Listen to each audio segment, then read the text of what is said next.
Jaylen Brown goes to the Philadelphia 76ers for Paul George and a handful of picks. With some first rounders in there, swaps, second rounders. I just think like it's so crazy that like these two teams, they're fierce rivals, right? Just went 7 games. Celtics just blew a 3-1 lead against the Sixers into this postseason.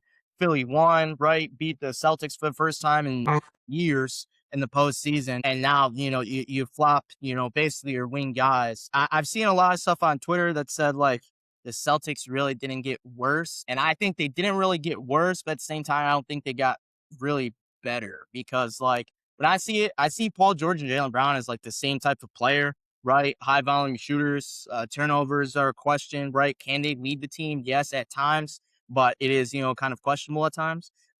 But I mean, for the Sixers, they're my favorites to win the East right now. I mean, just on paper. And Embiid, I know is a question, but you don't even need to play him.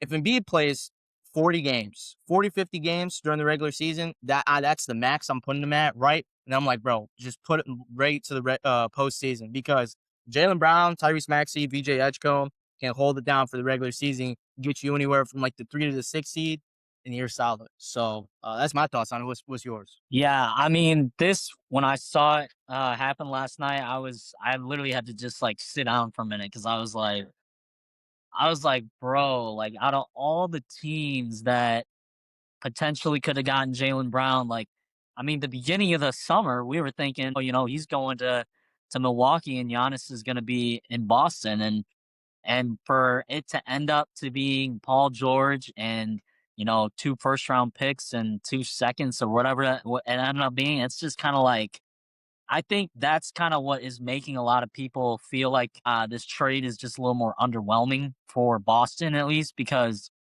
you had just such high hopes of what you could have potentially gotten for him. And to feel like you settled for obviously like an older Paul George who, he had some issues last year, he's suspended, he's kind of had some injury issues in the past couple years. And, I think for Boston's side of it, like from what I've seen, yeah, like Brad Stevens and him like they weren't really getting along, or at least they weren't talking much. And I think when you're shopping a guy like Jaylen Brown for however many months they were, it obviously, yeah, we had said like is probably his time. But I think, like you said, for them to send him to the Sixers, who they just were in the playoff series against, obviously they've been, a rival for a long time. It's just, a little bit more of a shock, I think, for the fan base because you're going to have to see him just so much more every single year Yeah.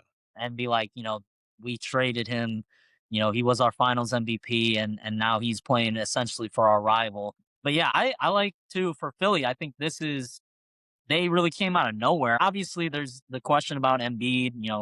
How is he going to look throughout the season? But I think this is more of a benefit towards Embiid because now you could probably say, all right, it's okay if you only play, the 65 games or less, and we're gonna have BJ and Maxi and Brown kind of hold it down during most of the regular season for us until we get to a point later in the season where we want to try to start, making that playoff run.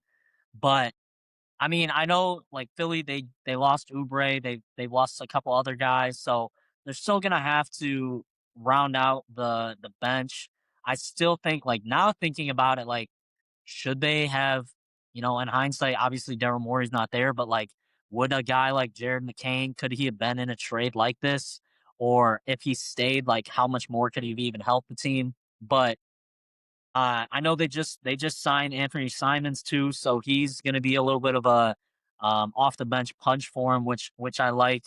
But yeah, I think in the grand scheme of like looking at this, it's just kind of like when two rival teams are trading like this for, essentially superstar players. I'm not going to disrespect PG like that. He's still that guy. And I think PG even had a pretty good season last year when he was playing. So I think it's just going to come down to like, how is Tatum really going to respond from this? Is he going to show that he can be a guy that now averages 30 and leads their team to his, close to 61 season like Brown did last year? And is Brown going to have to kind of get in where he fits in Philly, or is he going to try to, say this is going to be my offense now?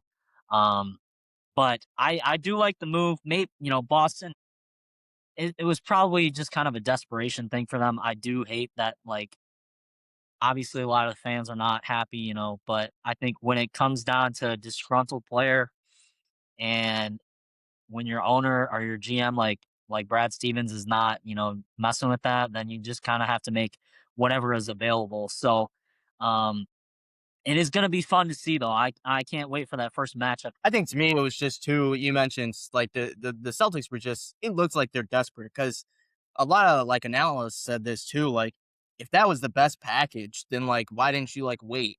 For something else? Maybe a better player or like more draft capital.